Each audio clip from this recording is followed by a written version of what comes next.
En 1798 termina el plazo determinado para persecución del pueblo de Dios.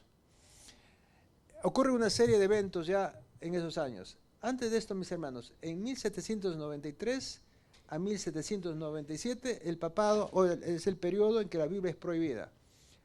En 1799 Napoleón da el golpe de Estado y termina la Revolución Francesa. Y se acabó.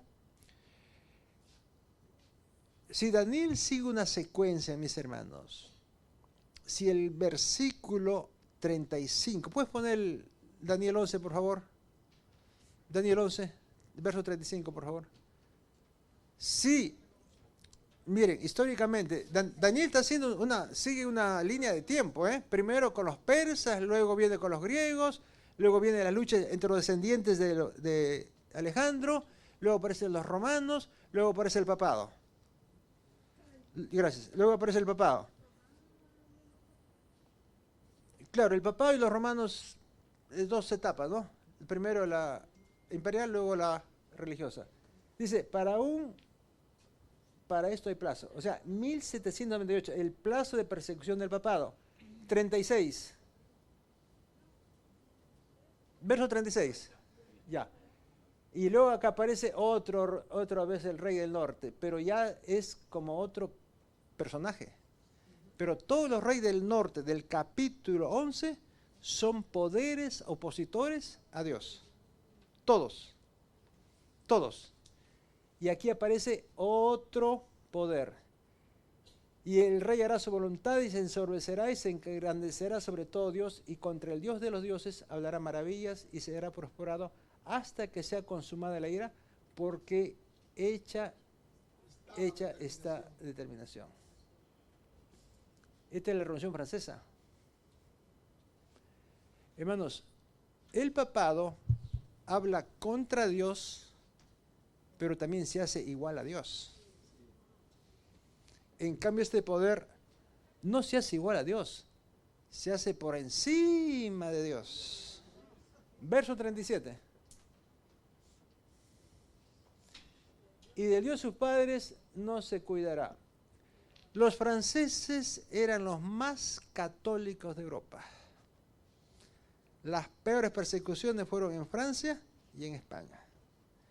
Hermanos, los franceses eran católicos, pero cuando empezó la Revolución Francesa, ellos, mis hermanos, lo mandaron al tacho todo su pasado religioso. La Revolución Francesa expropió conventos, iglesias, y a los curas, mis hermanos, los metía a las galeras. O sea, a los curas les pasó lo mismo que ellos hicieron con los protestantes.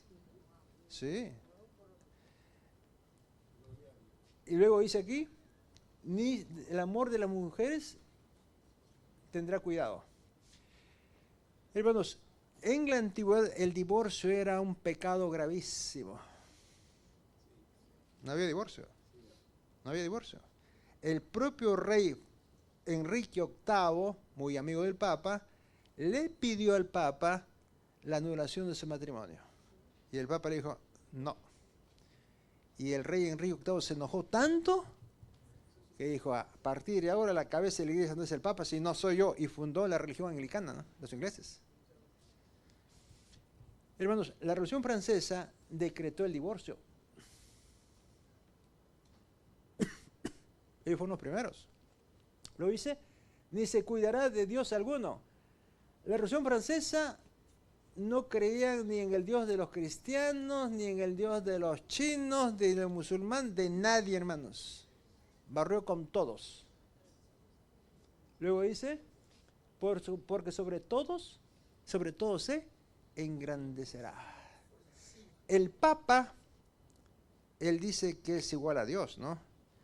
El Papa dice que él tiene potestad sobre los ángeles, pero reconoce a Cristo, ¿cierto? Reconoce. La Revolución Francesa no reconoce a nadie, a nadie. Siguiente versículo, 38. Mas honrará en su lugar al Dios Masuim, Dios que sus padres no conocieron. Esta es la diosa la razón. Era algo inédito, mis hermanos, lo que ellos hicieron. Jamás en la historia había ocurrido esto. Dice, obrarálo con oro, con plata y piedras preciosas y con cosas de gran precio. Lo que ocurrió el 10 de julio del año 1793, cuando ellos adoraron a la diosa la razón, no solamente fue en París, fue en distintas partes de Francia. Se repitió esto mismo.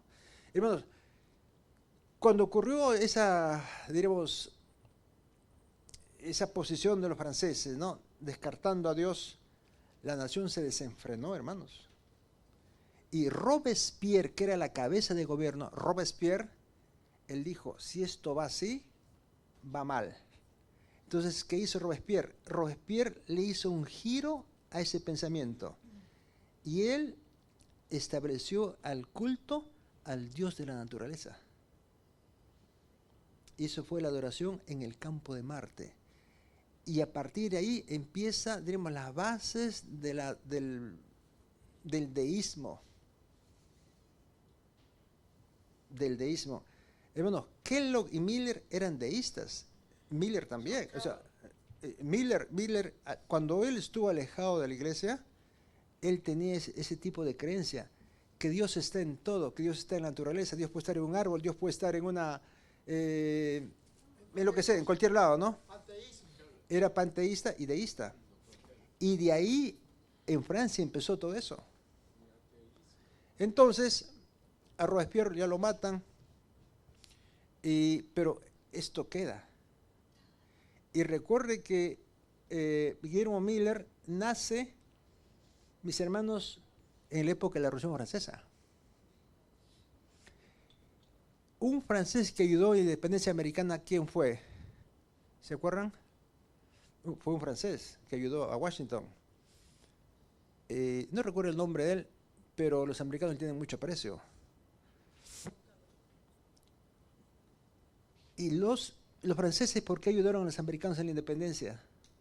Porque ellos eran enemigos de los ingleses. Fue por conveniencia política, hermanos. Los franceses que les regalaron a los Estados Unidos 13 estados. Por eso, mire, no es que los franceses se identificaran con los ideales de independencia, eran simplemente la enemistad que tenían contra Inglaterra. Bien, los ingleses ayudaron también a la independencia de América contra los españoles, ¿no? Porque tenían enemistad con los españoles. Porque los ingleses conquistaron otros países. Era conveniencia, ¿no?, básicamente. Pero bien, a veces, Dios utiliza a veces a los gobernantes de los imperios para cumplir sus propósitos, ¿no? Bien, mis hermanos,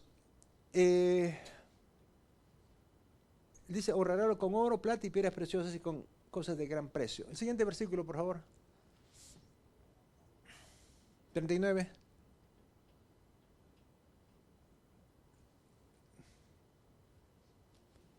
Y dice, y con el Dios ajeno que conocerá, hará a los baluartes de Masuim crecer en gloria. ¿Tú puedes colocar la versión Reina Valera, por favor?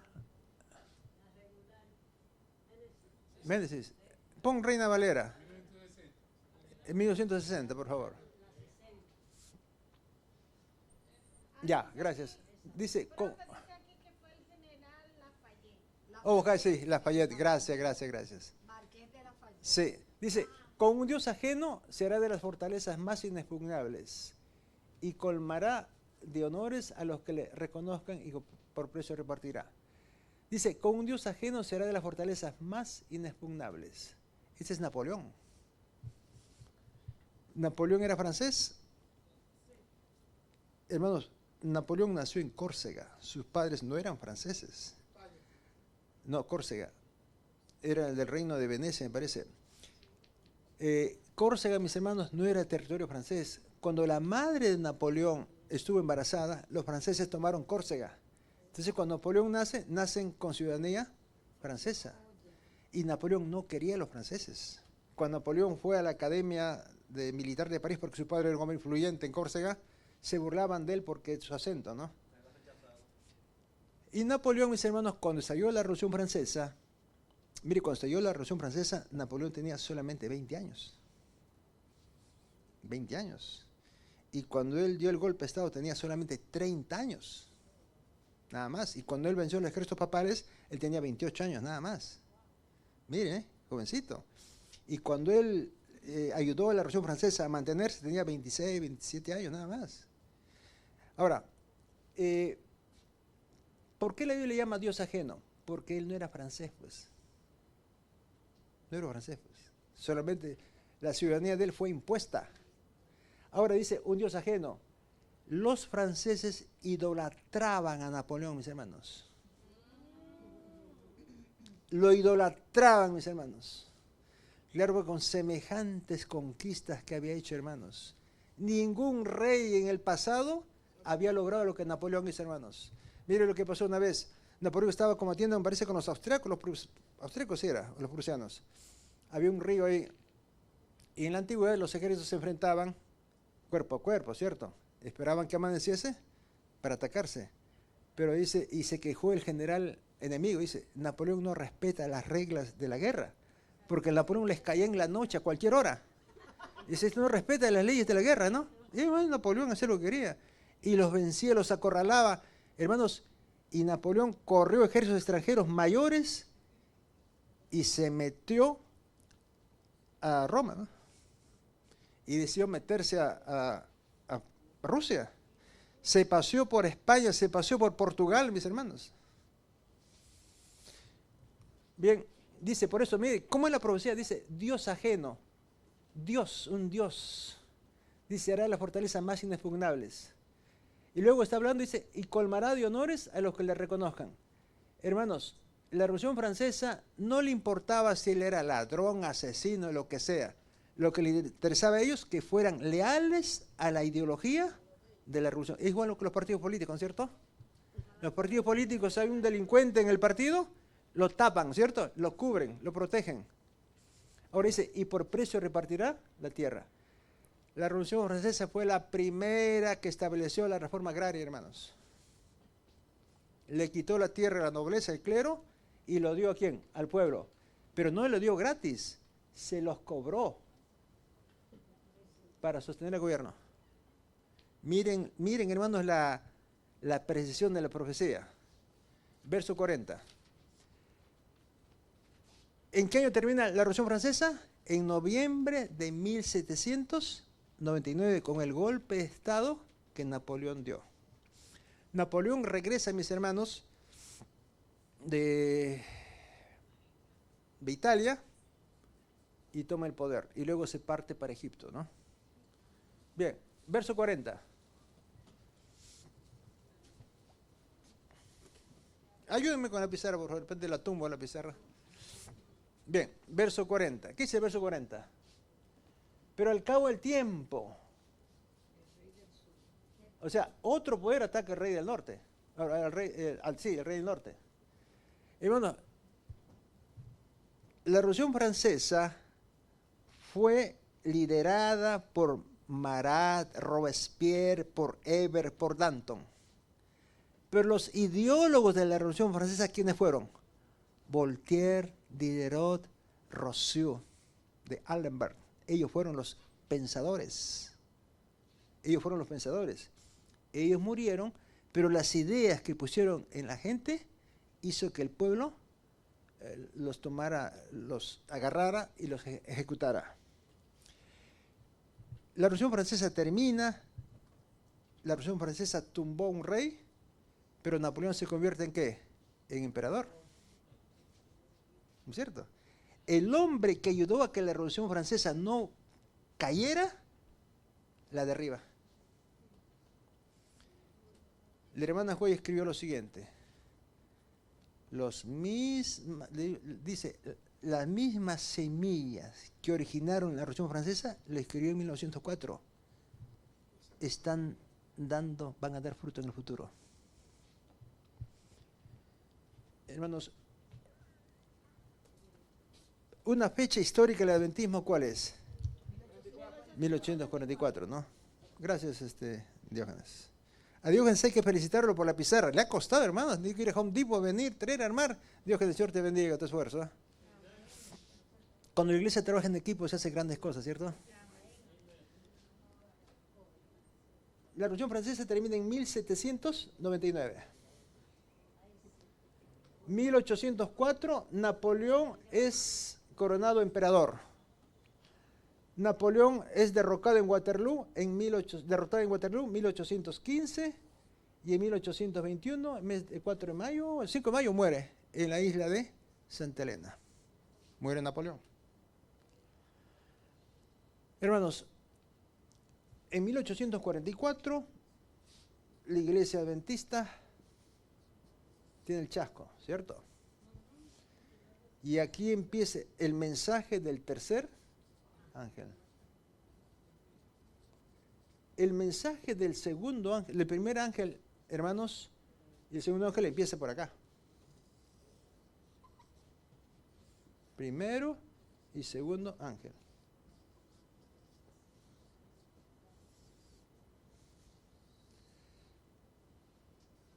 Pero si el mensaje de la iglesia adventista que voy a predicar antes no existía, ¿cómo está el primer ángel y el segundo ángel? Hermanos, la verdad no es propiedad de la iglesia adventista. La verdad es del pueblo de Dios. Y el pueblo de Dios puede ser que sea adventista o que no sea adventista. Dios tiene un pueblo. Pero no fue cuando comenzó en 1844. Ha caído. Babilonia. O sea, no. Ya, yo explico eso. Yo explico eso. Sí, gracias. Hermanos, el mensaje del primer ángel empieza con la caída del papado. Mire, la Revolución Francesa termina en 1799 y luego en 1804, me parece, en 1812, se funda la Sociedad Bíblica Británica y la Sociedad Bíblica Americana. La Sociedad Bíblica Americana, hermanos, fue financiada por grandes millonarios norteamericanos. Incluso uno de los que firmó la Declaración de la Independencia de Estados Unidos fue dirigente de la Sociedad Bíblica Americana. ¿Y qué hacían ellos? Ponían su dinero para que la Biblia se imprima a bajo precio. Hermanos, hoy la Biblia es barato, pero en la antigüedad era carísima, hermanos. Era carísima. Era un precio muy alto. Hermanos, Satanás estudia las profecías. Satanás escuchó cuando Hiram Edson tuvo la visión de que el santuario será purificado. Hermanos, y en esta década de 1844 al 50 aparece Carlos Marx. Aparece Engels. Lenin todavía no. Y aparece Darwin. Darwin, el ateísmo. Darwin les dio el piso a ellos, el piso científico entre comillas, de que la idea que ellos proclamaban del ateísmo era válido. Era válido. Está probado que lo que Darwin dijo no tiene comprobación científica, ¿no? Pero para justificar. Pero claro, los mareó, los engañó, dijo, el hombre desciende del mono, ¿no? Por la evolución. En una de esas épocas, hermanos, que estaban discutiendo si el hombre descendía del mono, el que defendía la teoría de la creación le preguntó al que defendía la teoría de que el hombre desciende del mono y le dijo, ¿usted desciende del mono por vía paterna o vía materna? Y lo dijo callado, ¿no? Bien, hermanos, así como la iglesia adventista empieza a predicar su verdad, aparece también José Smith, los mormones. ¿Sí? Y bueno, Carlos Marx, él se inspiró en la Revolución Francesa. Y Lenin escribió que él se inspiró en Marx. Carlos Marx, por eso es marxismo-leninismo. Claro, ¿no? Hermanos, y miren cómo Elena White escribió. Elena White, ¿qué escribió?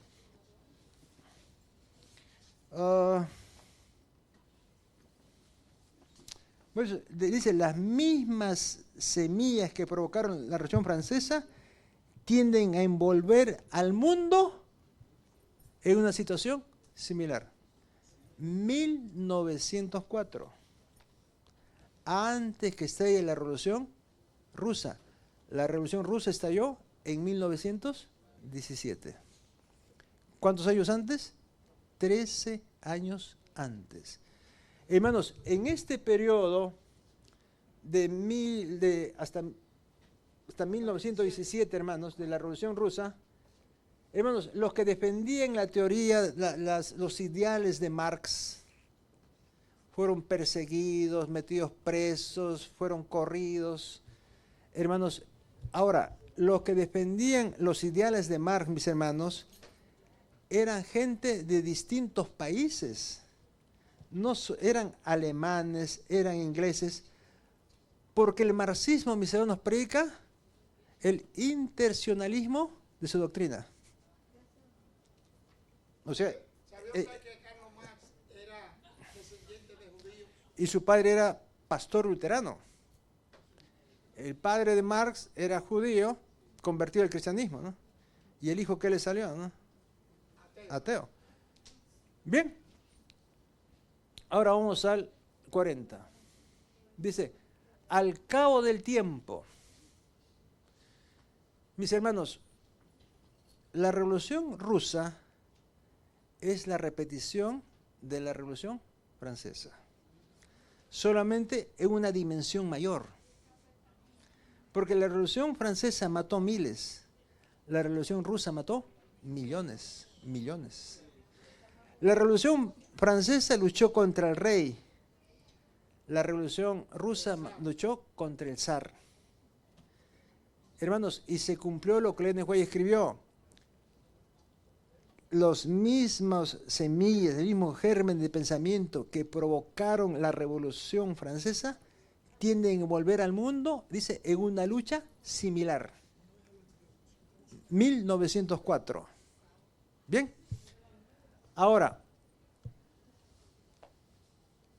el que en 1917, hermanos, el mes de abril, si no me equivoco, el zar es derrocado por un movimiento de los mencheviques. ¿Quiénes son los mencheviques y quiénes son los bolcheviques? Bolcheviques es un nombre que se dio a la facción de Lenin. Ellos eran minoría. Menchevique significa minoría. Ahora, el primer gobernante después de la caída del zar Nicolás II en Rusia fue Bruno Kerensky. Bruno Kerensky. Y cuando él dio el discurso de la caída del zar en abril de 1917, él dijo, ¿quién se iba a pensar lo que iba a ocurrir ahora? Y él dijo, no, nuestro lema es fraternidad, igualdad, libertad. El mismo lema de la Revolución Francesa. Pero Lenin lo sacó a Kerensky. Lenin era muy astuto, ¿no? Con pocos hombres que hizo Lenin, tomó algunos edificios del gobierno, ¿no? Y con eso controló al país, ¿ya? Octubre de 1917. Ahora, la profecía dice, no, pero al cabo de un tiempo el rey del sur contenderá contra el rey del norte. Hermanos, la Unión Soviética, mis hermanos, no se constituyó con la Revolución Rusa. La Revolución Rusa fue en Rusia. Pero, como el marxismo es internacionalista, algunos países que tenían también gobiernos de esa tendencia decidieron formar un imperio. Y ahí se forma la Unión Soviética. Y la Unión Soviética se constituye en 1922. Y se fueron uniendo varios países, ¿no? Ucrania, Georgia, Uzbekistán, Turkmenistán. Eran más de 10 países, ¿no? Y después de la Segunda Guerra Mundial, Letonia, Estonia y Lituania se unieron. De tal manera que formaron la Unión Soviética. La Unión Soviética... No, la Unión Soviética, Polonia no era de la Unión Soviética, Polonia era de los países del este, ¿no? Pero no era la Unión Soviética, ni Polonia, ni Hungría, ni Checoslovaquia, no eran, pero eran comunistas. Ahora, ¿por qué dice que el rey del sur atacará al rey del norte? Pero dice, de al cabo del tiempo, O sea que después de 1799, cuando Napoleón dio el golpe de Estado, después de un tiempo iba a ser atacado el rey del norte. Para la Biblia, mis hermanos, la Revolución Francesa y la Revolución Rusa es el mismo personaje. O sea, el mismo poder opositor a Dios. En 1941, en el mes de junio, 22 de junio, las tropas alemanas atacan a la Unión Soviética.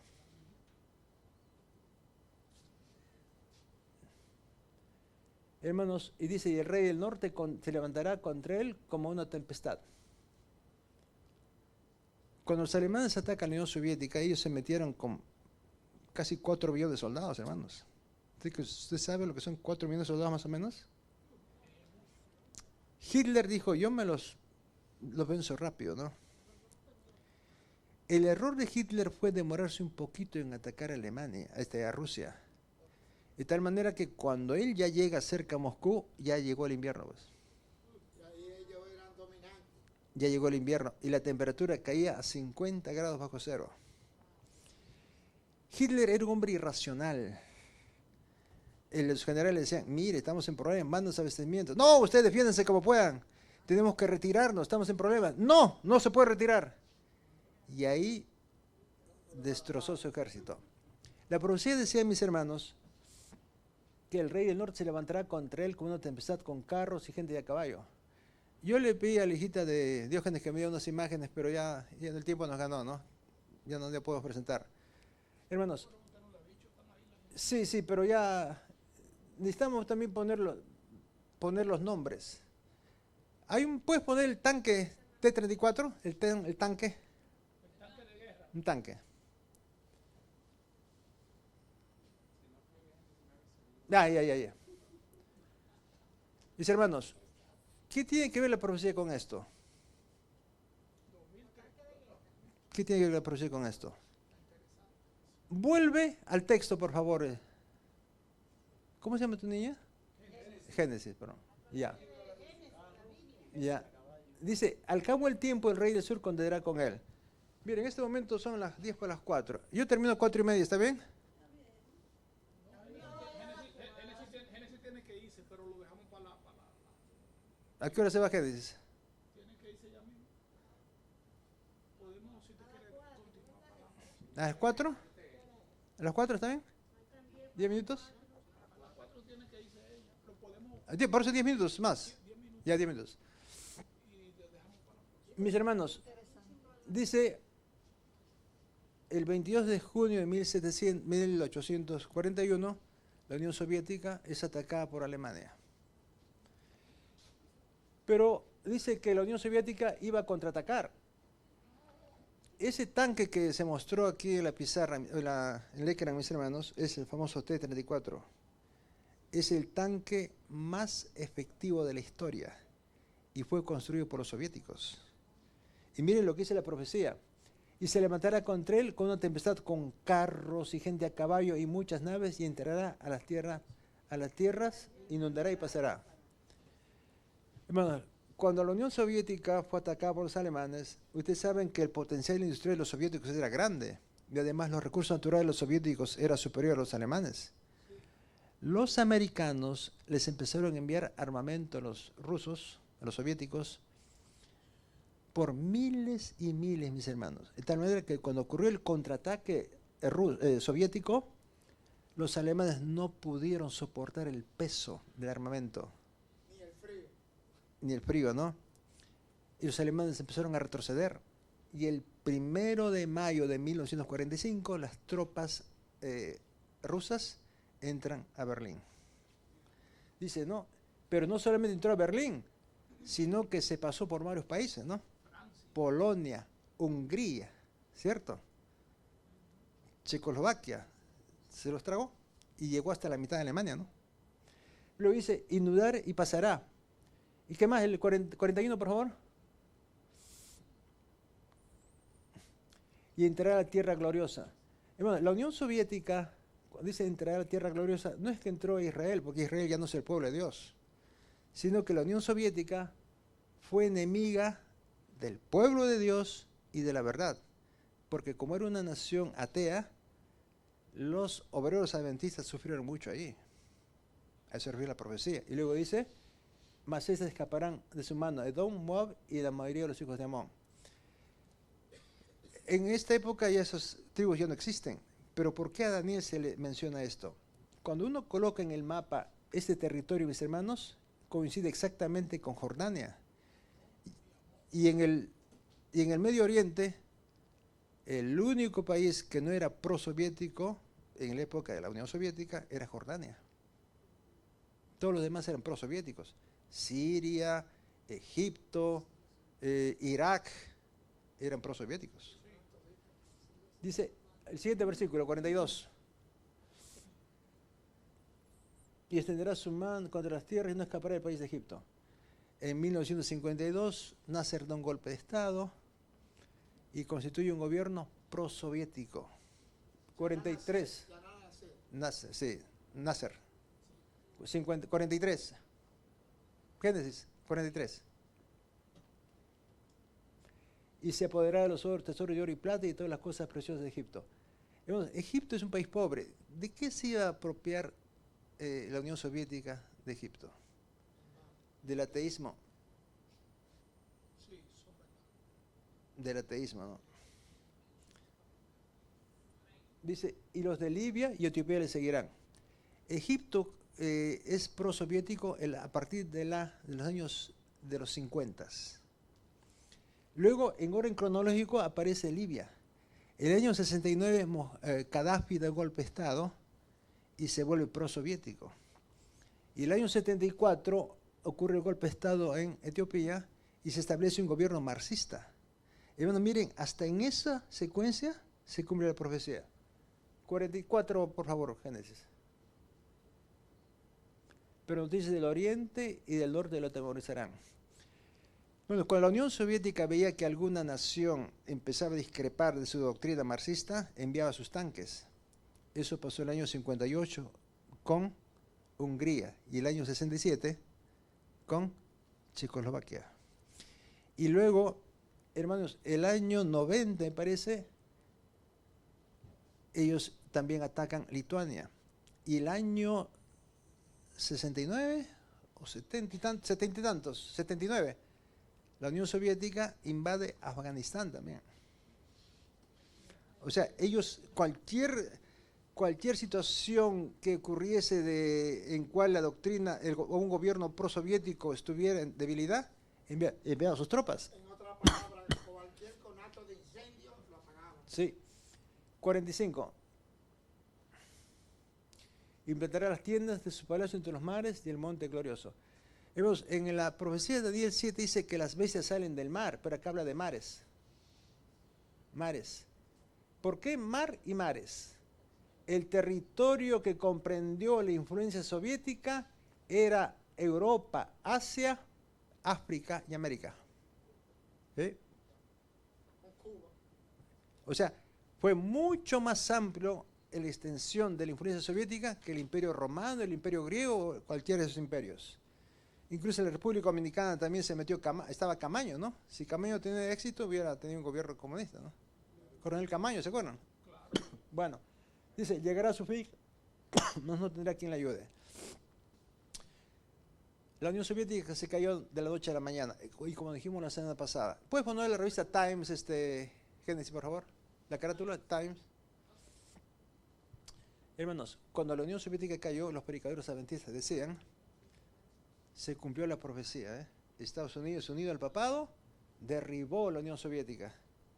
Hermanos, no fue ni la Unión Soviética, no fue ni el papado ni Ronald Reagan que derribó la Unión Soviética, fue la mano de Dios. Porque el presidente, miren, aquí está, ¿ve? Ahora pon la foto de Haig, Alexander Haig. Él. El anterior. El anterior. Él, mi hermano, no, el anterior. Que yo soy. Miren, no sabía que tenía tanto poder yo. Miren, él, mis hermanos, él fue secretario de Estado de Reagan. Ronald Reagan.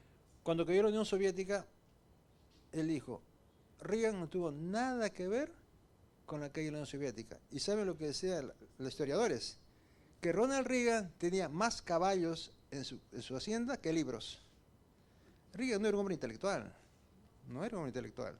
O sea, él no tuvo la capacidad ni la estrategia para tumbar la Unión Soviética. La Unión Soviética cayó por la mano de Dios.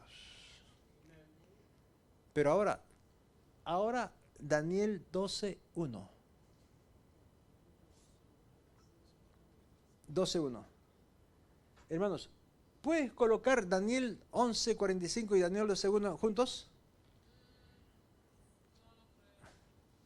Miren, aquí se refiere a que terminó el tiempo de gracia, ¿no? El Señor Jesús aparece. Se levanta Miguel, el fin del tiempo de gracia. ¿Dónde estamos viviendo nosotros? Aquí, mis hermanos, acá. En este espacio estamos viviendo. Pues estamos viviendo entre el espacio entre Daniel 11:45 y Daniel 12:1. No hay otro hecho histórico más trascendente en el futuro. Lo que se viene es que el fin del tiempo de gracia. Además, la Unión Soviética ha caído hace ¿cuántos años? 34 años ya. 34 años ha caído, ¿no? Y la iglesia adventista, mis hermanos, todavía está en estado laodicense. El Señor Jesús dijo, la iglesia está dormida, hermanos, dormida. Miren, en mi país, hermanos, son 400.000 adventistas, una población de 40 millones, o 30 millones. Con 400.000 el evangelio se puede predicar en 3 meses, ¿sí o no? Son 400.000. Algo falta, ¿no? Algo falta. Falta el reavivamiento, la reforma y la lluvia tardía. Ahora sí preguntas si es que hay. Hermano.